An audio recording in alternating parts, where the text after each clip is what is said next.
اعوذ باللہ من الشیطان الرجیم بسم اللہ الرحمن الرحیم۔ محترم حاضرین مجلس،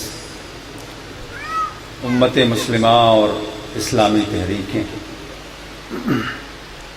یہ ہے ہماری گفتگو کا موضوع،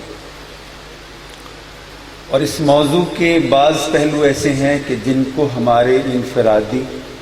اور اجتماعی شعور کا حصہ ہونا چاہیے، اس لیے کہ اس کے بغیر ہم اپنے دین کی حرکیات کو، اس کی ڈائنامکس کو، امت مسلمہ کے ماضی، حال اور مستقبل کو اس طرح نہیں سمجھ سکتے جس طرح سے کہ اس کو سمجھنے کا حق ہے۔ آپ سب جانتے ہیں، اپنے تجربے اور مشاہدے سے اس کی گواہی دے سکتے ہیں کہ جب ہم اپنے معاشروں میں پوری دنیا پر گفتگو کرتے ہیں، اس پر کلام کرتے ہیں، مثال کے طور پر ہم امریکہ کا ذکر کرتے ہیں، اس کو وقت کی واحد سپر پاور ہم سمجھتے ہیں، جو کہ وہ ہے، تو ہم ایک ہیبت کے ساتھ اور ایک حیرت کے ساتھ اور ایک میسمرائزیشن کے پروسیس کے تحت امریکہ پر کلام کرتے ہیں۔ ایسا لگتا ہے جیسے ہم نعوذ باللہ خدا کے بارے میں گفتگو کر رہے ہیں، یا ہم یورپ کے بارے میں گفتگو کرتے ہیں تو لگتا ہے کہ ہم ترقی کی جو اعلیٰ ترین منازل اور مدارج ہو سکتے ہیں اس پر ہم بات کر رہے ہیں، اور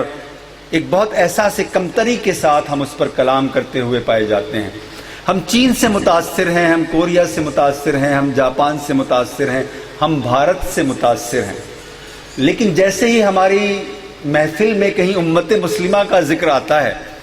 تو لوگ بغلے جھانکنے لگتے ہیں، اور ایسا لگتا ہے، دانشوروں کی گفتگو سن کر تو ایسا محسوس ہوتا ہے کہ جیسے امت مسلمہ نام کی اول تو کوئی چیز موجود ہے ہی نہیں، اور اگر ہے بھی تو اس کی اس بساط عالم پر نہ کوئی حیثیت تھی، نہ ہے، نہ ہونے والی ہے۔ یہ ہمارا مجموعی طرز عمل امت مسلمہ کے تعلق سے ہوتا ہے۔ اس لیے ہمیں امت مسلمہ پر گفتگو کرتے ہوئے ایک سرسری، ایک طائرانہ نظر اس بات پر ڈال لینی چاہیے کہ وہ چیز جس کو ہم امت مسلمہ کہتے ہیں، آخر اس کے پاس کیا واقعی وہ اتنی بے وقت ہے جتنا کہ ہمارے معاشرے کے اندر ہونے والی گفتگو سے ظاہر ہوتا ہے، یا اس کو اللہ تعالیٰ نے مادی اور روحانی وسائل کی صورت میں ایسی متاع بیش بہا عنایت کی ہوئی ہے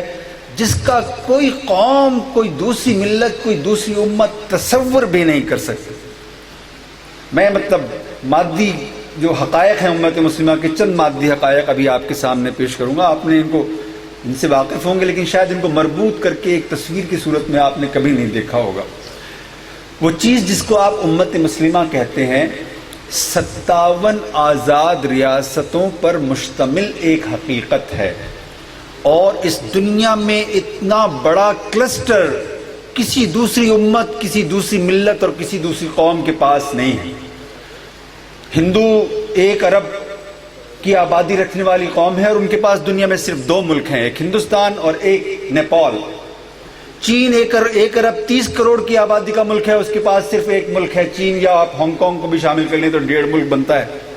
یا اگر آپ یورپی یونین کی بات کریں تو وہ 28 ملکوں کا مجموعہ ہے یورپی یونین۔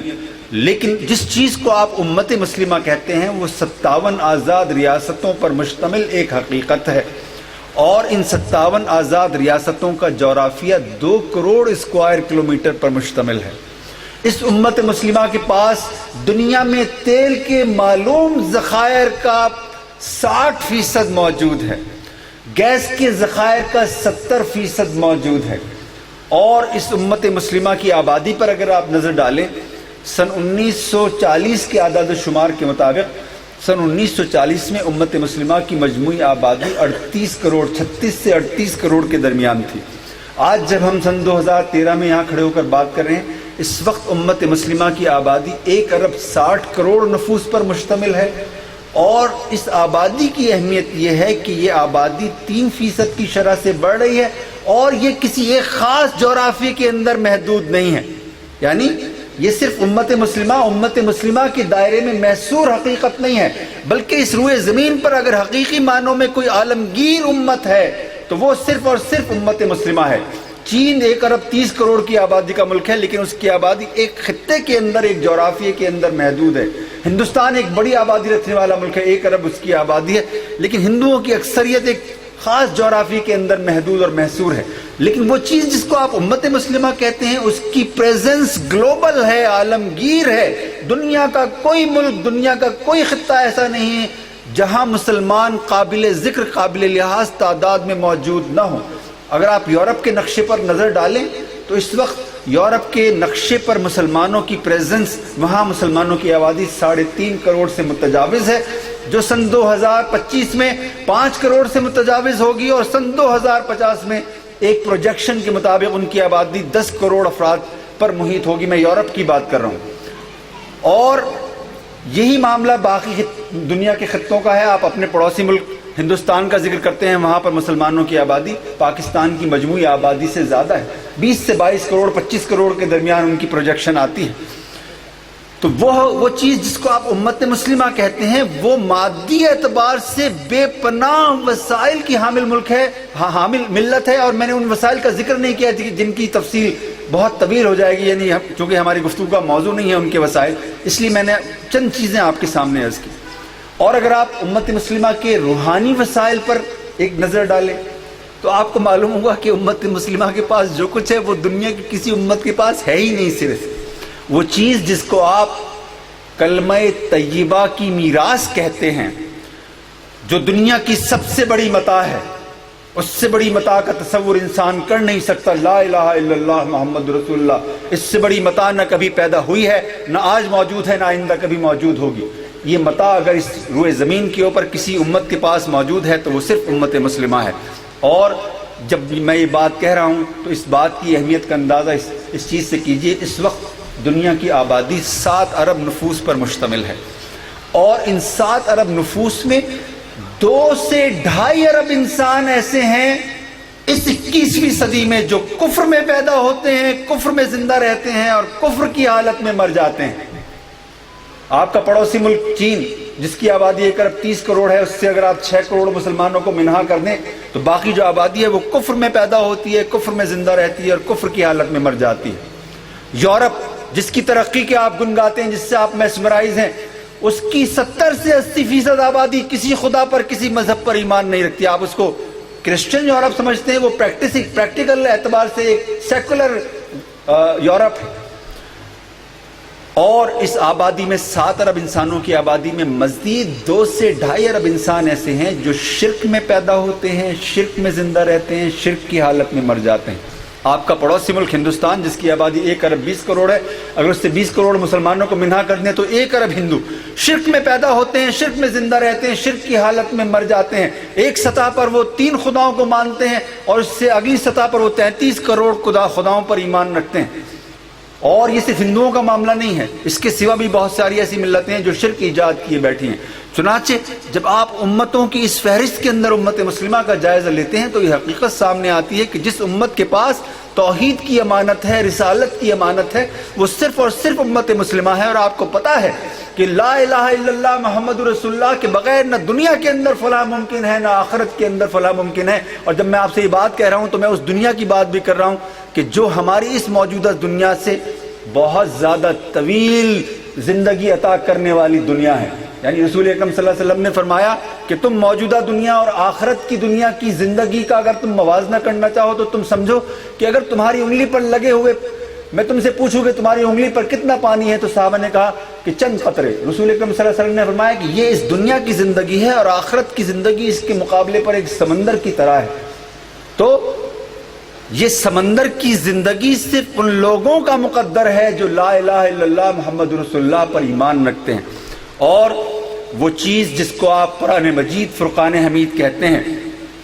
اس کی متاع بھی اگر اس روئے زمین پر کسی کے پاس ہے تو وہ صرف اور صرف امت مسلمہ ہے۔ آپ کو معلوم ہے کہ الہامی کتابیں بہت ہوئی ہیں، انجیل ایک الہامی کتاب ہے، لیکن عیسائیوں نے اس کی تعلیمات کو مسخ کر دیا، اس کو بدل دیا اور اس سے اپنا تعلق منقطع کر لیا۔ توریت، زبور الہامی کتب تھی لیکن وہ مسخ ہو گئیں اور ان کی تعلیمات جو ہیں ان کی امتوں نے بھلا دیا۔ ہندوؤں کے بارے میں کہا جاتا ہے کہ وید جب آپ پڑھتے ہیں تو آپ کو احساس ہوتا ہے کہ اس میں آسمانی کتاب کسی عظمت پائی جاتی ہے، لیکن ہمیں معلوم نہیں کہ وید کب نازل ہوا اور اس کے اندر کتنی چیزیں بدل دی گئی ہیں، کتنی چیزوں کے اندر ترمیم ہو گئی، ہمیں نہیں معلوم۔ تو اگر اس روئے زمین پر کسی کو بالآخر یعنی اس پوری انسانی برادری کو اگر اللہ تعالیٰ کی ہدایت سے فیض حاصل کرنا ہے تو اس کا ذریعہ صرف اور صرف امت مسلمہ بن سکتی ہے، اس لیے کہ صرف اس کے پاس توحید کی امانت ہے، صرف اس کے پاس قرآن کی امانت ہے۔ اور انسان محتاج ہے اس بات کا، زندگی بسر کرنے کے لیے وہ اس بات کا محتاج ہے کہ اس کے پاس کوئی ماڈل ہو، عملی ماڈل ہو جس کو وہ فالو کرے، جس کی کہ وہ پیروی کرے۔ تو اگر آپ اس اعتبار سے دیکھیے تو رسول اکرم صلی اللہ علیہ وسلم کی سیرت طیبہ کی صورت میں کامل ترین انسان کا ماڈل صرف امت مسلمہ کے پاس ہے، اور کسی دوسری امت کے پاس انسان کامل کا نمونہ نہیں ہے، ایسا نمونہ کہ جس کو پوری انسانیت فالو کر سکے۔ تو جب آپ امت مسلمہ کی اس روحانی اور مادی میراث پر نظر ڈالتے ہیں تو آپ کو معلوم ہوتا ہے کہ مسلم دنیا اس دنیا کی موجودہ زندگی اور اس کی تقدیر کو ڈیفائن کرنے والی امت ہے، یعنی امت مسلمہ کے مستقبل پر اس دنیا کا انحصار ہے۔ اس لیے کہ ابھی آپ نے یونس بارائی صاحب بتا رہے تھے آپ کو کہ اللہ تعالیٰ نے فرمایا ہے کہ ہم نے تمہیں امت وسط بنا کر پیدا کیا، اور جب امت وسط بنا کر پیدا کیا تو اس کا مطلب یہ ہے کہ یہ امت اس دنیا کے اندر مغلوب ہونے کے لیے نہیں برپا کی گئی، یہ غالب آنے کے لیے برپا کی گئی ہے، یہ لیڈ کرنے کے لیے برپا کی گئی ہے، یہ فالوور بن کر زندگی بسر کرنے کے لیے نہیں پیدا کی گئی ہے۔ تو امت مسلمہ اتنی بڑی حقیقت ہے کہ وہ اس دنیا کی تقدیر کو ڈیفائن کرنے والی امت ہے، اور امت مسلمہ کے ہر فرد کو امت مسلمہ کے ان حقائق کا ادراک کرنا چاہیے، اور اس کو معلوم ہونا چاہیے کہ وہ کس عظیم الشان امت کا حصہ ہے، ایک ایسی امت کہ جس نے اس دنیا کو وہ میراث دی ہے جس کا کہ میں نے بھی آپ کے سامنے ذکر کیا ہے۔ اور جب ہم امت مسلمہ پر گفتگو کر کے اسلامی تحریکوں کی طرف آتے ہیں تو اسلامی تحریکوں کو اگر ڈیفائن کرنا ہو، ایک جملے کے اندر ان کی تعریف متعین کرنی ہو، تو ہم کہیں گے کہ اسلامی تحریکیں امت مسلمہ کے دودھ سے برآمد ہونے والا مکھن ہے، یعنی جس طرح امت مسلمہ اس دنیا کی تقدیر کو ڈیفائن کرنے والی امت ہے، اسی طرح امت مسلمہ کی تقدیر کو ڈیفائن کرنے والی جو حقیقت ہے اس کو ہم اسلامی تحریک کہتے ہیں۔ اس کا سبب ہمارا اسلامی تحریک سے وابستہ ہونا نہیں ہے، اس کے اسباب تاریخی ہیں، اس سے متعلق حقائق پر ہم اگر سرسری نظر ڈال لیں تو میرے اس دعوے کی تصدیق از خود ہو جائے گی۔ میں آپ کو یاد دلاتا ہوں وہ زمانہ جس کو آپ غلامی کا زمانہ کہتے ہیں، اور آپ کو معلوم ہے کہ غلامی کے بارے میں اقبال نے کیا کہا ہے؟ غلامی کے بارے میں اقبال نے کہا ہے، تھا جو ناخوب بتدریج وہی خوب ہوا کہ غلامی میں بدل جاتا ہے قوموں کا ضمیر۔ آپ سمجھتے ہیں کہ غلامی محض سیاسی مسئلہ ہے؟ اقبال کہہ رہے ہیں کہ یہ اتنی ہولناک چیز ہے کہ یہ افراد نہیں بلکہ ملتوں کے ضمیر کو بدل دیتی ہے، ان کے خیر اور شر کے تصورات کو بدل دیتی ہے۔ اور اگر یہ چیز آپ کو دیکھنی ہو کہ کیسے بدل دیتی ہے تو اس کی سب سے بڑی مثال سر سید احمد خان ہے۔ آپ نے پتہ نہیں سر سید احمد خان کے بارے میں کیا اب تک پڑھا ہے اور سنا ہے، لیکن اگر آپ ان کے جو مستند عقائد ہیں ان پر آپ ایک نظر ڈالیں تو آپ کو معلوم ہوگا کہ سر سید احمد خان نے غلامی کے زیر اثر، یعنی سر سید احمد خان کی شخصیت کو ڈیفائن کرنے والی سب سے اہم بات یہ ہے کہ وہ غلامی کا شکار ہو گئے۔ وہ شکست جو ہمیں عسکری محاذ پر ہوئی تھی اس کو سر سید نے تہذیبی شکست کے اندر تبدیل کر دیا، اور انہوں نے انگریزوں کے آگے اس طرح سرنڈر کیا، غلامی کا اتنا زبردست امپیکٹ ان کے اوپر ہوا کہ وہ اپنی خودی کھو بیٹھے، یہاں تک کہ وہ اپنے دین کے مسلمہ تصورات سے بھی انحراف کر گئے۔ یعنی آپ کو معلوم ہے کہ انہوں نے تفسیر کے اس 1300 سالہ علم پر خط تنسیخ پھیر دیا جس پر پوری امت مسلمہ جمع ہے۔ انہوں نے کہا یہ تفسیر کا پورا کام یہ سب فضول ہے، لوگوں نے جو قرآن مجید پر گفتگو کی ہے اس کی تفسیریں لکھی ہیں، سب بکواس ہے، اس لیے کہ یہ غیر عقلی ہے، اور عقلی تفسیر تو میں لکھوں گا۔ پھر انہوں نے ایک تفسیر لکھی اور انہوں نے، آپ کو معلوم ہے کہ احادیث کا انکار کیا، انہوں نے جنت اور دوزخ کا انکار کیا۔ انہوں نے کہا جنت اور دوزخ انسان کی باطنی کیفیات ہیں، اگر انسان خوشی محسوس کرے گا تو گویا وہ جنت میں ہوگا، اور اگر وہ تکلیف محسوس کرے گا تو گویا جہنم میں ہوگا۔ انہوں نے فرشتوں کے انکار کا، وجود کا انکار کیا، کہا کہ فرشتے کوئی خارجی وجود رکھنے والی حقیقت نہیں ہے بلکہ وہ انسان کی باطنی قوتوں کا ایک خارجی نام ہے۔ تو سر سید کی جو پرسنالٹی تھی وہ غلامی کے امپیکٹ کے نیچے آ کر کچلی گئی اور فنا ہو گئی، تباہ و برباد ہو گئی، اور سر سید کے زیر اثر جنہوں نے سر سید کو پڑھا ان کی شخصیتوں کا بھی کم و بیش یہی حال ہوا۔ اور سر سید تو خیر بہت چھوٹی بات ہے، اب میں ذکر کروں گا اس طبقے کا جس کو آپ طبقہ علماء کہتے ہیں. آپ کو معلوم ہے اس پر غلامی کا کیا امپیکٹ ہوا؟ اس پر غلامی کا سب سے ہولناک امپیکٹ یہ ہوا کہ ہمارے علماء کی عظیم اکثریت نے اس بات کو تسلیم کر لیا کہ اسلام ایک حق ہے، لیکن اسلام کا تعلق اب ہماری انفرادی زندگی سے ہوگا. یعنی اب ہمارا مذہب عقائد، عبادات اور اخلاقیات تک محدود ہوگا. اس کا ریاست اور سیاست سے اور معیشت اور معاشرت سے اور تہذیب سے اور کلچر سے کوئی تعلق نہیں ہوگا. اس لیے کہ انگریز غالب آ گئے ہیں اور ان کی تہذیب جو ہے وہ غالب تہذیب بن کر ابھر چکی ہے. اس لیے ریاست اور سیاست کے دائرے میں تو وہی ہوگا جو انگریز چاہیں گے. اور انہوں نے اس بات کو قبول کر لیا اور انہوں نے جو دینی مدارس کا سلسلہ قائم کیا وہ دین کے تحفظ کی ایک صورت نظر آتا ہے کہ دین کو کسی طرح سے بچا لیا جائے. اور میں یہ عرض کروں گا کہ انہوں نے دین کو محفوظ کرنے کے سلسلے میں بے مثال خدمت انجام دی ہے. ایسی خدمت کہ ہم اس کی جتنی تعریف کریں کم ہے. لیکن انہوں نے دین کی کلیت کے اس تصور کو مسترد کر دیا یا ترک کر دیا جس کا کہ مطالبہ اسلام کرتا ہے. اسلام کہتا ہے کہ میں ایک کل ہوں، ایک ہول ہوں. تمہیں اگر ماننا ہے اور تمہیں اگر امپلیمنٹ کرنا ہے مجھے تو زندگی کے ایک ایک شعبے پر منطبق کرنا ہوگا. یہ بات کہنے والا پہلا آدمی جو بر صغیر میں پیدا ہوا وہ اقبال تھا. اقبال نے اپنی بے مثال شاعری کے ذریعے امت مسلمہ کو اور بر صغیر کی ملت اسلامیہ کو خاص طور پر یہ میسج دیا کہ اسلام ایک ہول ہے، ایک کل ہے اور اس کے کسی جز کے اوپر سودے بازی نہیں کی جا سکتی. لیکن آپ کو معلوم ہے گفتگو تھی وہ شاعری کے میڈیم میں ہو رہی تھی، اور شاعری کا میڈیم جو ہے وہ تفصیل کا متحمل نہیں ہوتا، وہ اجمال میں کلام کرتا ہے اور اس کی بنیاد جذبے پر ہوتی ہے، دلیل کے اوپر نہیں ہوتی ہے. چنانچہ اللہ تعالیٰ نے اقبال کے بعد سید ابو الاعلیٰ مودودی رحمۃ اللہ علیہ کی صورت میں وہ شخصیت پیدا کی کہ جس نے اسلام کی کلیت کے بھولے ہوئے سبق کو پوری امت کو یاد دلایا. انہوں نے بتایا کہ جب تم یہ کہتے ہو کہ ہم اپنی انفرادی اور اجتماعی زندگی میں اللہ تعالیٰ کی کبریائی کا اعلان اور اس کا نفاذ کر کے رہیں گے تو یہ کیسے ہو سکتا ہے کہ تم نماز تو پڑھتے ہوئے اللہ تعالیٰ کی کبریائی کا اعلان کرو اور روزہ رکھتے ہوئے اور حج کرتے ہوئے اور زکوٰۃ دیتے ہوئے، لیکن جب تم ریاست اور سیاست کی طرف جاؤ تو تمہیں وہاں اللہ تعالیٰ کی کبریائی کے اعلان اور اس کے نفاذ کی ضرورت محسوس نہ ہو. یہ غلط ہے، یہ اسلام کا صحیح تصور نہیں ہے. اسلام کا صحیح تصور یہ ہے کہ ہماری پوری انفرادی زندگی، پوری اجتماعی زندگی اور پوری بین الاقوامی زندگی اسلام کے ماتحت ہوگی. ہم پوری زندگی اسلام کے تحت بسر کریں گے اور اللہ تعالیٰ کی کبریائی کو زندگی کے ہر شعبے کے اندر نافذ کریں گے. اور یہ بات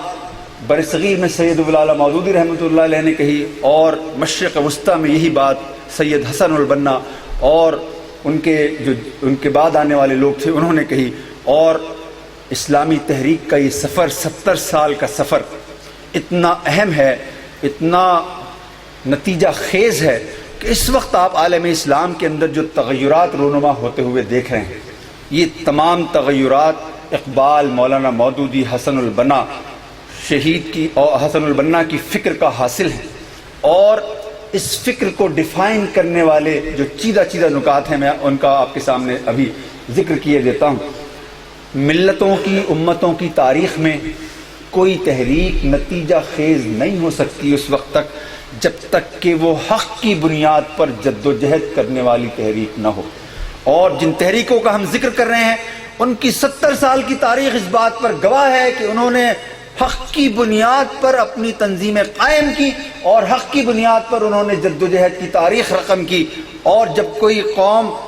اس کے اندر کوئی گروہ ایسا پیدا ہو جاتا ہے کہ وہ حق کی بنیاد پر جد و جہد کرنے والا بن جاتا ہے تو پھر دیر یا سویر قوم اس کے گرد جمع ہو کر رہتی ہے. یہ اللہ تعالیٰ کی سنت ہے کہ جب کوئی حق کے مطابق جد و جہد کرتا ہے تو اللہ تعالیٰ اس کو مرجع خلائق ضرور بناتا ہے. اس میں کبھی دیر ہو جاتی ہے، کبھی سویر ہو جاتی ہے، کبھی 10 سال لگ جاتے ہیں، کبھی 50 سال لگ جاتے ہیں، کبھی 70 سال لگ جاتے ہیں، لیکن یہ انبیاء کی سنت ہے کہ وہ حق کے مطابق جد و جہد کرتے ہیں. اللہ تعالیٰ ان کی جد و جہد میں برکت عنایت کرتا ہے. چنانچہ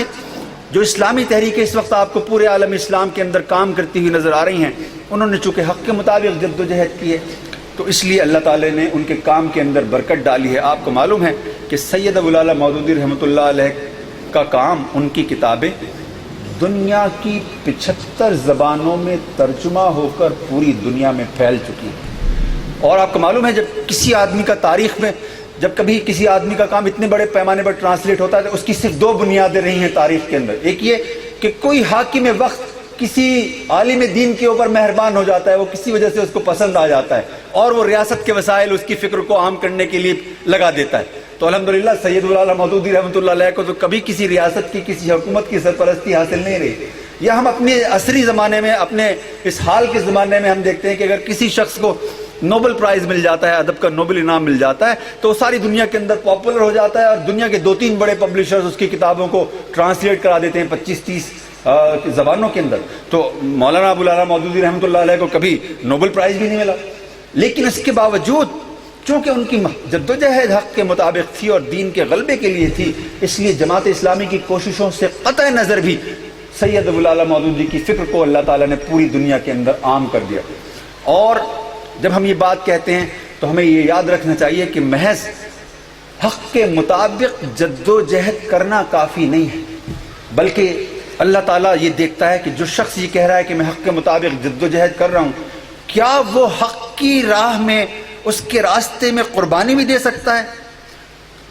اگر وہ قربانی دے سکتا ہو تو وہ ایک اور منزل آگے بڑھ جاتا ہے حق کی بالادستی کی جد و جہد میں۔ اور آپ نے دیکھا ہے کہ اسلامی تحریکیں 70 سال سے ابتلا اور کشمکش میں مبتلا ہیں، یعنی اخوان کی تاریخ تو ابتلا اور کشمکش کی تاریخ ہے، اور جماعت اسلامی کی یعنی ہندوستان کے اندر بھی وہ ابتلا میں مبتلا رہی ہے، اور اب آپ بنگلہ دیش میں جو کچھ دیکھ رہے ہیں، اور خود پاکستان کے اندر بھی سید ابوالعلا مودودی رحمۃ اللہ علیہ کا جو ابتدائی زمانہ ہے اس میں وہ مرحلہ بھی آیا جب انہیں پھانسی کی سزا سنائی گئی اور موت ان کے سامنے کھڑی تھی، اور ان سے کہا جا رہا تھا کہ آپ اگر سمجھوتا کر لیں تو ہم آپ کی جان کو بخش سکتے ہیں۔ اور اس وقت مولانا مودودی رحمۃ اللہ علیہ نے کہا کہ جب میں نے کوئی غلط کام کیا ہی نہیں تو سمجھوتا کس بات پر کیا جائے۔ اور جماعت اسلامی ایک کشمکش سے وہ دوچار رہی ہے ایوب خان کے زمانے میں، اس کے بعد کے زمانے میں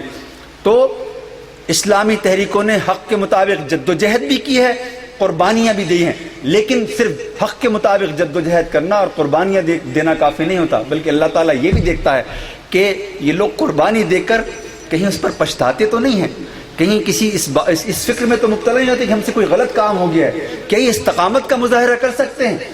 اگر وہ استقامت کا مظاہرہ کر سکتے ہیں تو پھر اللہ تعالیٰ ان کی جد و جہد کو ایک اور مرحلے میں داخل کر دیتا ہے، اور آپ اس بات کے گواہ ہیں، تاریخ اس بات کی گواہ ہے کہ اسلامی تحریکوں نے اپنی طویل جد و جہد میں 60-70 سال کی جد و جہد میں حق کے مطابق جد و جہد بھی کی ہے، قربانیاں بھی دی ہیں، قربانیوں کو جذب بھی کیا ہے، ان پر صبر بھی کیا ہے، ان پر استقامت کا مظاہرہ بھی کیا ہے۔ اور جب یہ 3 فیکٹرز جمع ہو جاتے ہیں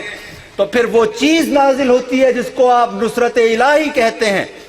جب یہ 3 فیکٹرز جمع ہو جاتے ہیں تو وہ چیز نازل ہوتی ہے جس کو آپ نصرت الہی کہتے ہیں۔ اگر یہ نصرت الہی کو کوئی دیکھنا چاہے تو آپ افغانستان کے اندر اس کو ملاحظہ کر سکتے ہیں، جہاں وقت کی 2 سپر طاقتوں کو ہم نے 30 سال کی مدت کے اندر شکست سے دوچار کیا ہے، انہی 3 فیکٹرز کی وجہ سے۔ اور اگر آپ دیکھ رہے ہیں کہ عالم اسلام کے اندر تغیر ہے اور جگہ جگہ اسلامی تحریکیں ابھر رہی ہیں اور ایک کشمکش برپا ہو چکی ہے حق اور باطل کے درمیان، تو اس کا سبب بھی یہ ہے کہ نصرت الہی کا نزول ہوا چاہتا ہے، وہ بہت دور نہیں ہے۔ ایک عالمگیر اسلامی انقلاب ہمارے دروازے پر دستک دے رہا ہے اور اسلامی تحریکیں اس اسلامی انقلاب کا ہر اول دستہ بنی ہوئی ہیں۔ اور آپ کو معلوم ہے کہ جب میں یہ بات آپ سے کر رہا ہوں تو آپ کو خود عالم اسلام کے اندر رونما ہونے والے بعض بنیادی تغیرات کا احساس اور ان کا شعور ہونا چاہیے۔ پہلی بات آپ کو یہ سمجھ لینی چاہیے کہ وہ طبقہ جس کو آپ مسلم حکمران طبقہ کہتے ہیں، یہ طبقہ ہمارے نوآبادیاتی دور کی یادگار ہے۔ یعنی انگریز چلے گئے، پرتگالی چلے گئے، دل اندیزی چلے گئے، فرینچ چلے گئے، جرمن چلے گئے، لیکن وہ ایک ایسا طبقہ چھوڑ گئے جو ان کی نقل ہے۔ یعنی ہمارے ہاں چونکہ انگریز آئے تو ہمارے یہاں کالے انگریز پیدا ہوئے، کہیں کالے فرینچ پیدا ہوئے، کہیں کالے دل اندیزی پیدا ہوئے۔ تو یہ وہ طبقہ ہے جو انہوں نے اپنے مفادات کے تحفظ کے لیے پیدا کیا۔ لیکن آپ جانتے ہیں کہ جس طرح انسان کی ایک طبعی عمر ہوتی ہے 60 سال، 70 سال، 80 سال، جب وہ طبعی عمر پوری ہو جاتی ہے انسان مر جاتا ہے، اس دنیا سے رخصت ہو جاتا ہے۔ جس طرح انسانوں کی ایک عمر ہوتی ہے، طبعی عمر ہوتی ہے، اسی طرح بعض طبقات کی بھی ایک طبعی عمر ہوتی ہے۔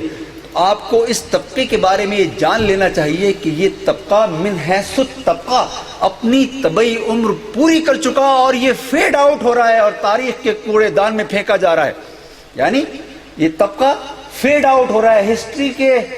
کی کتاب سے اس کو خارج کیا جا رہا ہے، اس کو آپ خارج ہوتا ہوا دیکھ رہے ہیں جگہ جگہ۔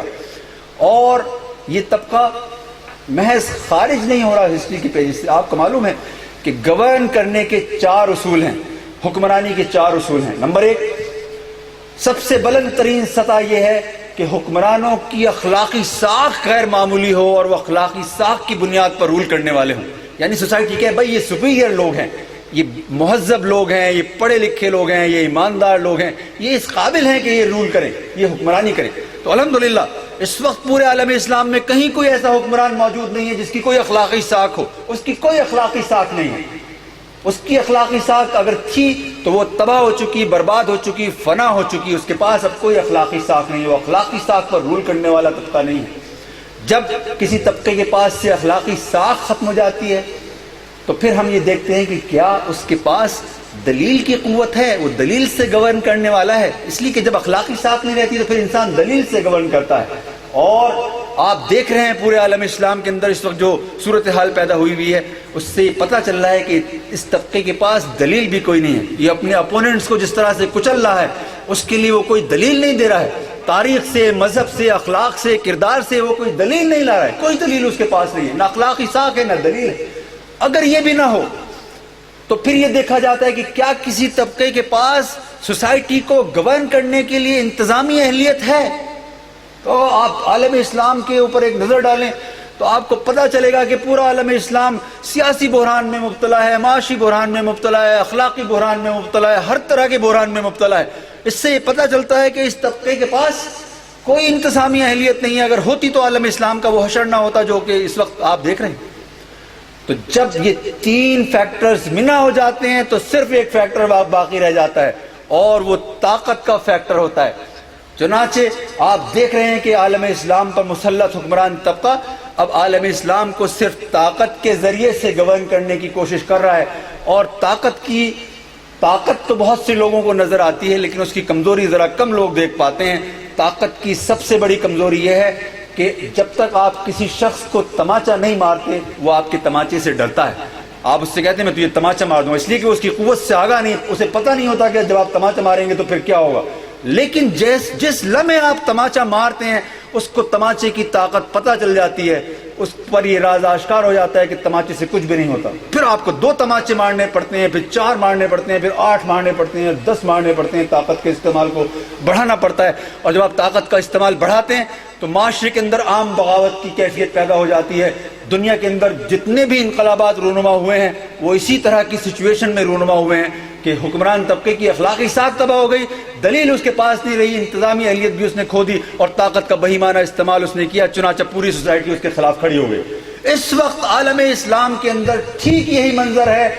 اور اسلامی تحریکیں عالم اسلام کے حال اور مستقبل کو ڈیفائن کرنے والی تحریکیں بن کر ابھر چکی ہیں.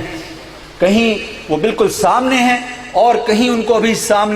ان کا سامنے آنا باقی ہے. لیکن یہ بات طے ہے کہ اس مستقبل امت مسلمہ کا اسلام سے وابستہ ہے. اور میں نے آپ سے عرض کیا کہ اسلام مغلوب ہونے کے لیے نہیں ہے. یہ بات سید ابو العلا مودودی رحمۃ اللہ علیہ نے بالکل واشگاف الفاظ میں کہی. انہوں نے کہا اسلام مغلوب ہونے کے لیے نہیں ہے, اس لیے کہ حق کبھی مغلوب نہیں ہوتا.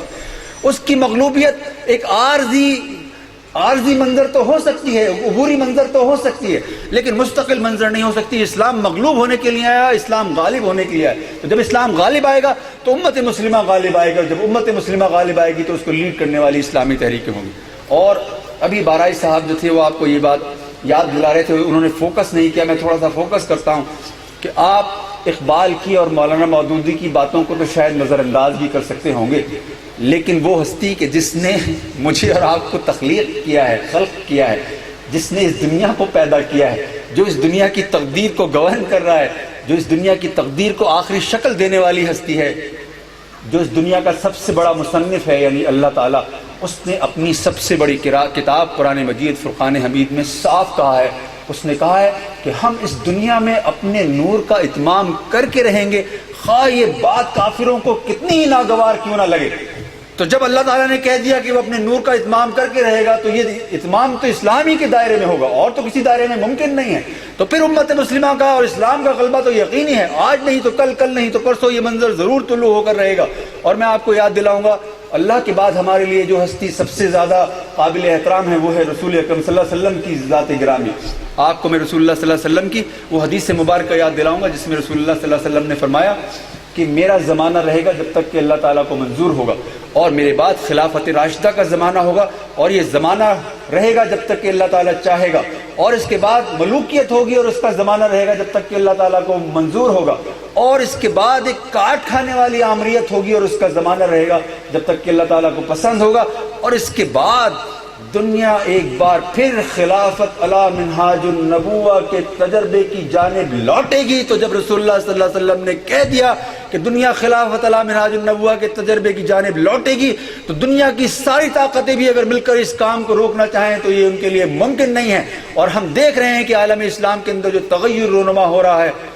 وہ اللہ تعالیٰ کے نور کے اتمام کی طرف لے جانے والا منظر ہے، وہ خلافت علی منہاج النبوہ کے قیام کی طرف لے جانے والا منظر ہے، اور اسلامی تحریکیں اس منظر نامے کے اندر ایک سینٹرل رول ادا کرتی ہوئی نظر آ رہی ہیں۔ اس لیے ایک امت مسلمہ کی عام فرد کی حیثیت سے میرا اور آپ کا فرض یہ ہے کہ ہم اسلام، امت مسلمہ اور اسلامی تحریکوں سے متعلق اپنے علم کو تازہ کریں، اس کو راسخ کریں، اور امت مسلمہ کی اس بے مثال جد و جہد میں دامے درمے قدم سخنے جو ہم سے بن سکتا ہو اس میں اپنا کردار ادا کرنے کی کوشش کریں، اس لیے کہ یہ جد و جہد اسلام کی بالادستی کی جد و جہد ہے، اس میں ناکامی کا کہیں کوئی تصور ہی موجود نہیں ہے۔ اگر آپ نے حق کے مطابق جد و جہد کی اور آپ شہید ہو گئے تو اس سے بڑی فتح اور کوئی ہو نہیں سکتی، اس لیے کہ شہادت وہ منصب ہے کہ جس کی آرزو رسول اکرم صلی اللہ علیہ وسلم نے کی، اور اگر آپ ناکام ہو گئے یعنی نتیجہ پیدا نہیں کر سکے تو بھی آپ کامیاب ہو گئے، اس لیے کہ نتیجہ پیدا کرنا میرے اور آپ کے ہاتھ میں نہیں ہے، یہ تو اللہ تعالیٰ کے ہاتھ میں ہے، وہ جس کو چاہتا ہے جس وقت چاہتا ہے نتیجہ پیدا کر کے دکھا دیتا ہے۔ ہمارا کام تو حق کے مطابق جد و جہد کرنا ہے۔ مجھ سے اور آپ سے تو یہ پوچھے گا کہ کیا تمہیں حق پہنچا تھا اور کیا تم نے اس کے مطابق جد و جہد کی تھی؟ تو اگر مجھ تک حق پہنچا اور میں نے اس کے مطابق جد و جہد کی تو میں کامیاب ہو گیا، خواہ اس کا کوئی نتیجہ نکلے خواہ اس کا نتیجہ نہ نکلے۔ چنانچہ یہ وقت بہت اہم ہے، اور اس بہت اہم وقت کے اندر ہمارا یہ فرض ہے کہ ہم اپنے اسلام سے تعلق پر، اللہ سے تعلق پر، رسول اکرم صلی اللہ علیہ وسلم کی ذات سے تعلق پر نظر ثانی کریں، اس میں گہرائی اور گہرائی پیدا کریں، اس میں برجستگی پیدا کریں، اور ہم اسلامی تحریکوں کا دست و بازو بنیں، ان کے لیے اپنے وسائل کھپانے والے، اپنی صلاحیتیں وقف کرنے والے بنیں، تاکہ ہم اپنی آنکھوں کے سامنے وہ منظر طلوع ہوتا دیکھ سکیں جس کو آپ عالمگیر اسلامی انقلاب کا منظر کہتے ہیں، جو دنیا کا مقدر ہے، اور ہو سکتا ہے کہ ہم اس کو اپنی آنکھوں سے دیکھنے والے بن جائیں۔ وما علینا الا البلاغ۔